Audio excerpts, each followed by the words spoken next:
lang po kasi di ba, itong acting workshop, more on TV and film, kasama po ba ang stage or theater? Okay, ang sentro po namin is ang acting for film and television. Kasi marami naman po nagtuturo ng theater, which is nandyan po ang PETA, nandyan po ang 9works, nandyan po ang repertory.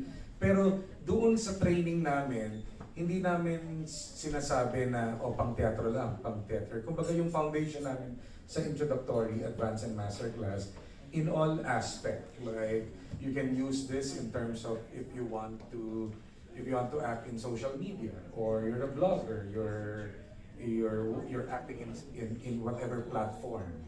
But mainly, kilala yung workshop namin sa acting for film and television. Kasi part ng training, tinuturuan din, merong camera work din kami. Tinuturuan namin sila ng mga basic pointers when acting for camera. Kasi it doesn't mean if you're good in the workshop, you're good in the mounting.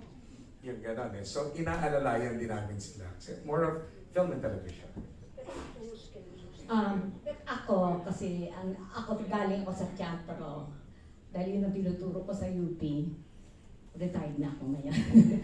Pero sa akin kasi, kombinasyon ng ginagawa ko. Dahil nga meron nga akong training din sa theater. So yung kung ano makukuha ko na pwede kong gamitin na para mas ma-enrich pa yung pag-aaral ng mga bata, yung pagkakatuto, ginagamit ko yon.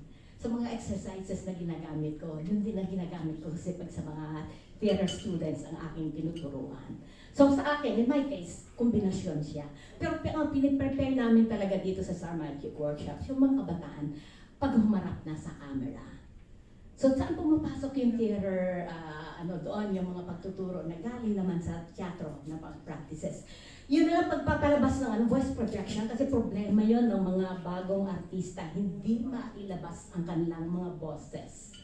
So, kailangan talaga pag isang sa theater performer ka, kahit walang benefit ng lapel o microphone, dapat naririnig boses mo. At yun ang binidikdik ko sa aking mga estudyante din. Kahit na walang microphone, walang lapel, kailangan naririnig kayo.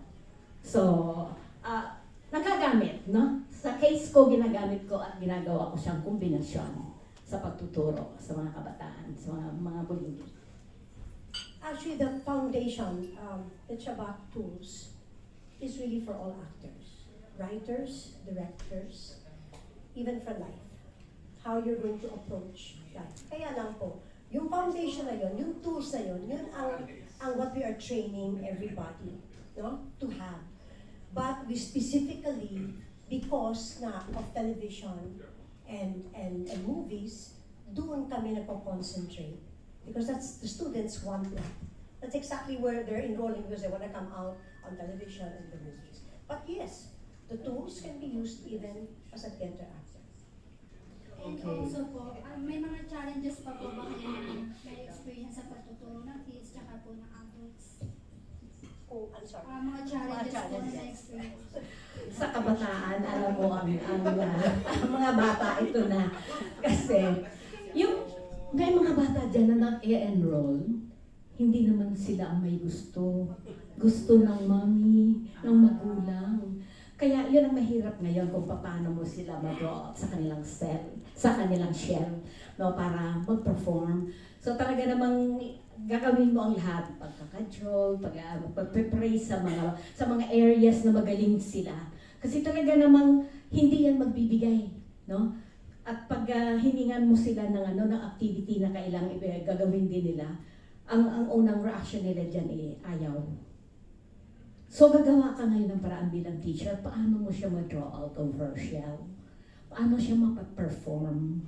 Kaya a lot of cajoling, a lot of giving praises to the areas where the child excels, doon ka muna hanggang sa magkaroon siya ng self-confidence at hanggang sa matuto na rin siyang mahalin yung ginagawa niya at hindi lang dahil tinulok siya ng mami niya at para meron siyang magagawa lang for summer.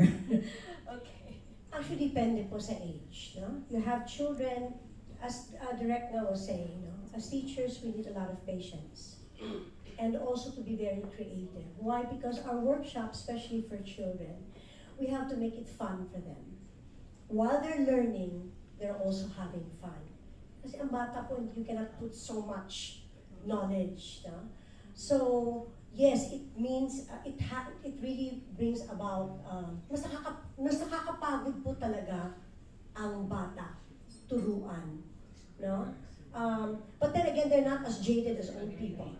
So sometimes the young, the children, you don't sometimes have to teach them to act, lumalabas po yun, ang natural. We just have to guide them along the way. For adults po, for our teens and adults, again, it depends. It's more draining because the process of how to bring out what we need from them to be more effective in their scene. Thank you, Thank Teacher you, Ms. Carla. Lee. Before I give the mic to Manay Ethel, pahabol question lang kasi hindi nasagot ni Teacher Nesh at ni Teacher Julie. Who among your students, yung nakita niyo talaga from scratch, nag-improve, nakita niyo yung growth as a dancer and a singer? I teach mostly po yung public. So probably yung mga most improved ko, you probably don't know them. Pero based sa mga artist training that I also do, kasi Direct Ryan also assigns me to teach some of the artist training. Nahadal ko po before na yung batch nila Enrique also, I launched them sa ASAP for their batch, yung batch 16. Marami din doon na, wala na sila ngayon dito sa industriya, pero they also improved. So I'm very proud to say that Enrique's very good in dancing now. Pero I will not also claim that it's all from me. Kasi he did ASAP since then, tuloy-tuloy. And then there's a lot of good choreographers here in ABS-CBN. So natutuwa lang ako that he pursued dancing also as part of his career. And even sila Kathleen Bernardo and like Julia Bertol, also I handled them. And sometimes they still dance. And I'm just grateful that I got them to be part of their growth as a performer. Okay, thank you, Teacher. Yes, Teacher Julie. For the singing, under me, I don't know if you remember, si Claire Johnson. She was a part of she enrolled Star Magic Workshop the summer before she joined the Voice Kids. She was Leia family, Leia Salonga's team. Hindi man siya umabot sa dulo, but she was number 8. And this kid, she started her voice lessons pa lang with me in the Star Magic. And then from the Voice Kids, nagtuloy-tuloy siya, nag-WCO pa siya, and she won awards there. And ikibibisto ko na lang, sige. She'll be playing Nala in The Lion King, Asia. And she's now in the US in line for Nala, Broadway. Wow. Wala pa akong balita kung nakuha niya yon. But she's one of isang prize ko as a teacher. And then there were other, like Lance Lucido, who also does dance, but singing. Ito si Lance. Kasi ever since I met him, sa akin siya unang nag-voice, every workshop nandun siya, singing, dancing, acting. Lumaki na siya sa amin, sa Star Magic. And talent-wise, in all this skill, nag-grow siya. So, and of course, di ba Direk, he was also best child actor. Yung sinasabi ko ni teacher Ning na si Lance Lucido, nilagay ko rin po doon sa huli kong pelikula, yung Ringo the Dog Shooter. Tinalo niya lahat ng mga kilalang batang artista. Nanalo po siya sa FAMAS ng Best Child Performer doon sa pelikula namin, Ringo the Dog Shooter, coming from nowhere, starting from scratch po sa workshop. And I would like to add also, si Teacher Julianne also has some students who were part of TNT, and they were also in the mga semifinals and the finals also, si Sofronio. So marami nang na-produce ang singing Star Magic workshops din na panglaban. So we're proud of them. Kami, si Julie, ako, and si Teacher Raymond also. Iba-iba kaming genre and style, but we're just so happy na pag nandun na nakalabas na yung mga estudyante namin, they really shine. And yeah, so credits also to my other two teachers. Thank you, Teacher. Okay, I'll give the mic to Manay Ethel Ramos. May tanong lang ako kay Sir Ryan. Apa. Sabi mo kanina, kasi we were made to believe in my years, na acting is really inborn. Apo. So, sabi mo hindi. So, how would you explain the inherent acting talent of Nora Honor? Okay po. Siyempre hindi ko po mababangga ang mga pananaw po natin, pero nakita ko po yung trabaho siyempre po ni Ate Guy. Ako, I feel that the one that taught Ate Guy that innate talent is her life. Pamula nung nagtinta siya ng tubig sa tren, etc. Little did we know, actually nga, kausap ko lang po nung burol po ni Tita Mitz, kausap ko po si Direk Melchong, pinag-uusapan po namin yung kung gaano kahusay sa Lolita Rodriguez dun sa Lucia. And may mga artista po tayong hindi naman nag-workshop, parang ngayon po, di ba? Like halimbawa, nung recently po sa Los Bastardos, kinontak po ako ni Isabel Ribas. Sabi niya, pag uwi ko dyan anak, pwede bang mag-workshop muna ako sa iyo? Tapos siyempre, nahiya naman po ako. Sabi ko, nasa sa inyo po. Pero hindi ko po tinatanggihan kasi alam ko mahusay na. Lagi ko po sinasabi, sige po, refresher course tayo. I think it's, Tita Ethel, it's Maria Ethel, it's their life that teach them. But sa ngayon po, since naniniwala ako sa pa-workshop, hindi ko lang po sinasantabi yung, ano lang yan, dahil anak yan ng artista, may dugong artista yan, pinanganak na artista yan. Doon po ako nanggagaling. So, ang sa akin po, like halimbawa, may mga product po talaga ng workshop na nung nahawakan ko, talagang lahat parang give up na. Pero nung sinagha po sa workshop, humusay, nag-lead pa po yung garanti, Manay Ethel. So I think Manay Ethel, it's their life that teach them. Kaya na-cultivate po yung innate talent. Of course, I agree with you, may mga ako feeling ko po yung inborn na yon is debatable in terms of paano po sila pinalaki, kasi may kanya-kanya po tayong sensibilidad kung paano humuhugot ang isang tao May mga mabibilis po talaga ang sistema May mga iba po sa katutak na exercise, bago mo pa sila mapaiyak, bago mo sila ma-draw out. So, when we teach actors, we assess them based on their sensibility rin po as a person. Not only what they can do, but kaya napaka-importante po nung we make time for our actors. Like, for example, from beauty queens na tinrain ko po for confidence in front of camera, from Shamsi Supsup to Lara Higaman, to recently po from Kylie Versosa, etc.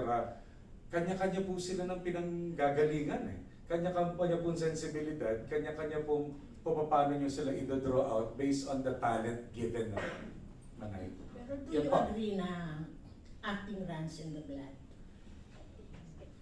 Yes and no po. Kasi po kaya po yes, kasi meron naman po talaga pong nakagisnan and all that. Like, di ba po, the Eigenmans are, I believe them, Sherry Hill is a good friend po. But, nakakatuwa nga po But even Sherry Hill, when nagkasama po kami sa isang workshop sa Batanes, sinabi niya lang po sa akin na, parang doon po natututo ako Ryan, kaya ako nagpunta dito kasi para makinig sa'yo. So parang, na-flatter ako, but natuto po ako in a way that it's really a lifestyle of learning na may matututunan po tayo sa bawat isa. So, no naman po kasi for as long as you have passion and a heart, kahit wala kang itsura or hindi ka actor type, but gusto mo at pinagpaguran mo, darating at dating sa panahon po na doors will open for you. Lagi ko lang po sinasabi, siguro maybe kung 20 years nang antay ka ng antay, maybe baka naman you study other options. But if you have that passion po, I think you can get and study it. Kasi the reason why I asked you this question is because I recently saw a Rani po movie na feature yung uncle ni Nestor Cuartero, si Jose Romulo. And I wonder if that's the reason why Nestor is in the movies kasi he didn't make it as an actor.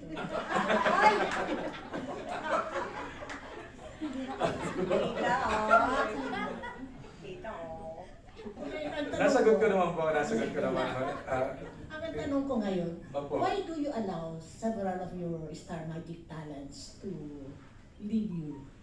Ano po? Na lumipat na sa Viva? Saan po lumipat? Sa Viva. Okay po. Yes. Hindi lang po sa Viva. Siya na Hindi po, next.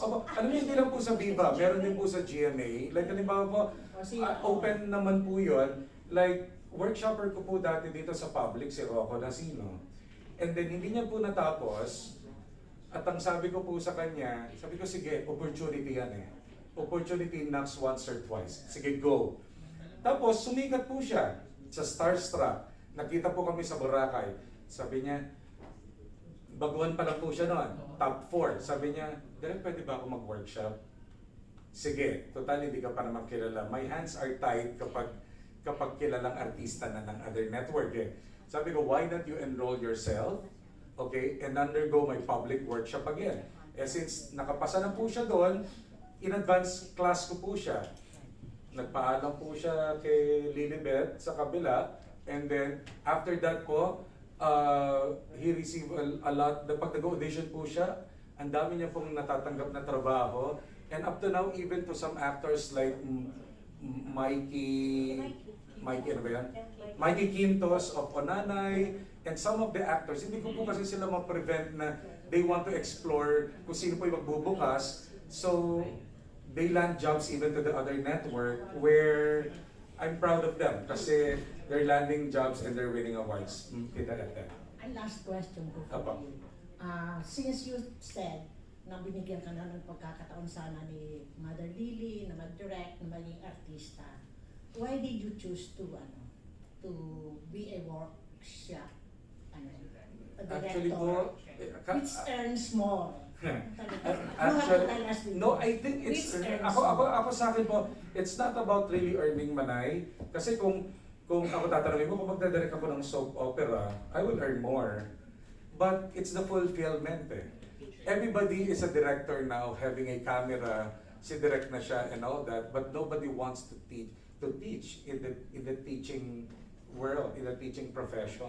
And I feel that lumalago po ako as an artist, as a director, writer, and as a teacher if I teach. Kaya up to now, kanina po kausap ko si Sir Nestor na sinabi ko na hindi ko pa rin po pinapabayaan yung academe. Nagtuturo po kasi ako sa Lasal once a week sa Dasmariñas, Cavite, where I teach scriptwriting, film and TV production, and those graduating film student subjects po. So kahit po doon, hindi po ako nag-earn doon, abonado pa po ako sa toll ko at sa pamasahe ko. Pero that gives me some fulfillment, that gives me, that enhance me as a person. Kasi aral po ako ng aral para sa mga estudyante. Yan ba? Okay, so, Salamat po. Okay. Thank you po.